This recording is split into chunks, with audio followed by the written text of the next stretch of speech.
जी। महाराज जी, आशा है कि आज के प्रश्न से भी काफी लोग कुछ सीखेंगे। गुरुदेव, जिस बाप ने अपनी जान से भी प्यारी बेटी दी हो, जिस भाई ने अपनी हमजोली बहन दी हो, एक बहन ने अपनी परछाई दे दी हो, एक माँ ने जो दुनिया को सब कुछ दे सकती है बट अपनी संतान, उस माँ ने अपनी बेटी दी हो, गुरुदेव, फिर भी लोग आजकल की शादियों में काफी दहेज मांगते हैं और अगर मन मुताबिक दहेज नहीं मिले तो लड़की के साथ हिंसा तक कर देते हैं। गुरुदेव, हम्म। इस पर भी थोड़ा प्रकाश डालेंगे तो सब लोगों की आंखें खुलेंगी। आप प्रकाश क्या डालना है? बात यह है कि जो अपनी बेटी को दे रहा है, तो मुझे तो लगता है कि जितनी उसकी सामर्थ्य होगी उठा नहीं रखेगा।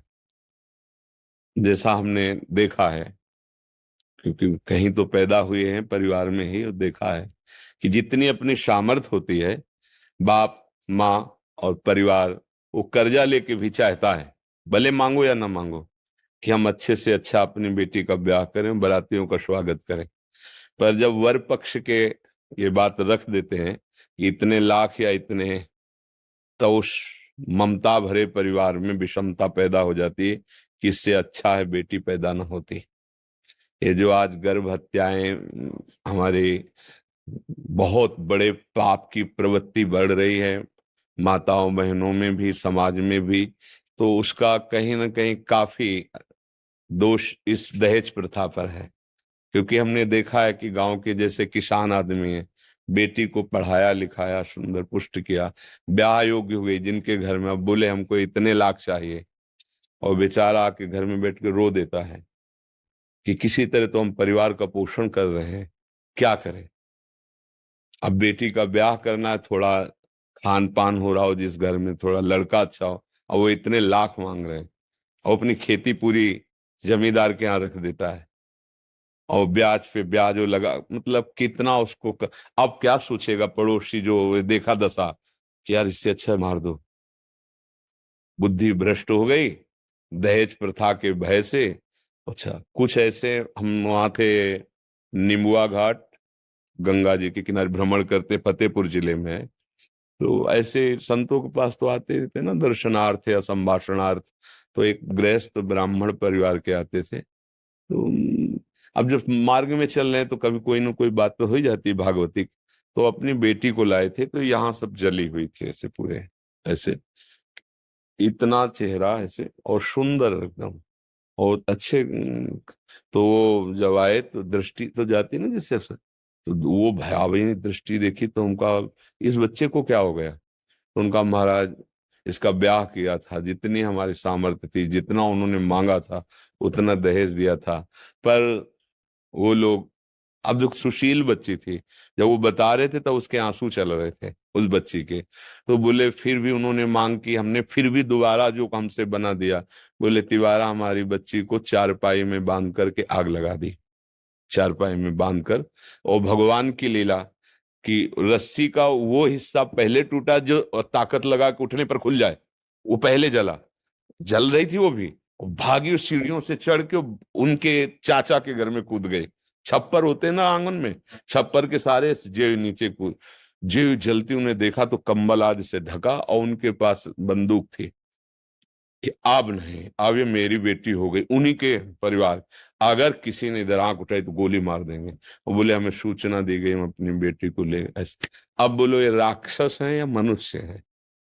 वो बेटी जिंदगी, अब उसके अंतरात्मा में जो उनके प्रति भाव आएगा, वो उसे झेल नहीं पाएंगे चाहे जितना। तो कई तरह से दहेज प्रथा से बहुत हानि है। और हमें लगता है कि अगर तुम्हें सुंदर सुशील कन्या मिल जाए, और उससे तुम्हारी वंश परंपरा, देशभक्ति, भगवत भक्ति, बुद्धिमान ऐश्वर्यवान पुत्र पैदा हो, वो अच्छा।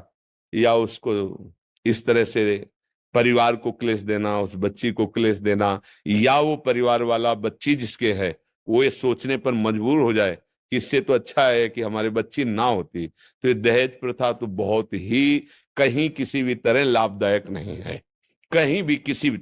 और जो इस तरह से दहेज लिया जाएगा, वो लिख लो और उस परिवार की जांच कर लेना। कुछ वर्षों के बाद उस परिवार में ऐसा षड्यंत्र रचेगी माया कि शांति और सुख नहीं होगा, शांति सुख नहीं हो सकता।